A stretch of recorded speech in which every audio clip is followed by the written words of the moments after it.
दिवाळीचा 6वा आणि शेवटचा दिवस म्हणजे भाऊबीज, ज्याला यमद्वितीया असंही म्हणतात. पण तुम्हाला माहिती आहे का, हा दिवस का साजरा केला जातो? काय आहे यामागची कथा आणि मी कसा साजरा केला हा दिवस? चला तर मग जाणून घेऊया. नमस्कार, मी वैष्णवी. माझ्या या व्हिडिओमध्ये तुम्हा सर्वांचं स्वागत आहे. कार्तिक महिन्यातील शुक्ल पक्षाच्या द्वितीयेला हा सण साजरा केला जातो. भावंडातील प्रेम, जिव्हाळा, एकमेकांच्या दीर्घायुष्यासाठी केलेली प्रार्थना हाच या सणामागचा सुंदर अर्थ आहे. भाऊबीज या सणामागील कथा अशी आहे. राक्षस नरकासुराचा वध करून श्रीकृष्ण जेव्हा आपल्या बहिणीला सुभद्रेला भेटायला गेले, तेव्हा तिने त्यांचे स्वागत फुलांनी आणि मिठाईने केले आणि कपाळावर टिळक लावून आरती केली. याच प्रसंगातून भाऊबीजेच्या परंपरेचा उगम झाल्याचे म्हटले जाते. दुसरी लोकप्रिय कथा यमराज आणि त्यांची बहीण यमुना यांची आहे.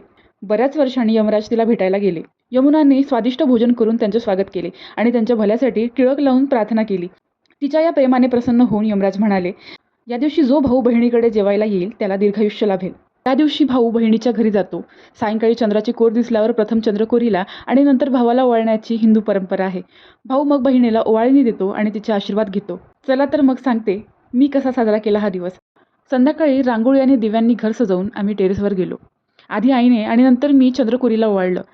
आमच्याकडील प्रथेप्रमाणे जुन्या वस्त्राचा धागा तोडून जुना घे नवा दे म्हणत आम्ही तो धागा चंद्राला वाहला आणि त्यानंतर मनापासून माझ्या सगळ्या भाऊरायांना मी ओवाळलं.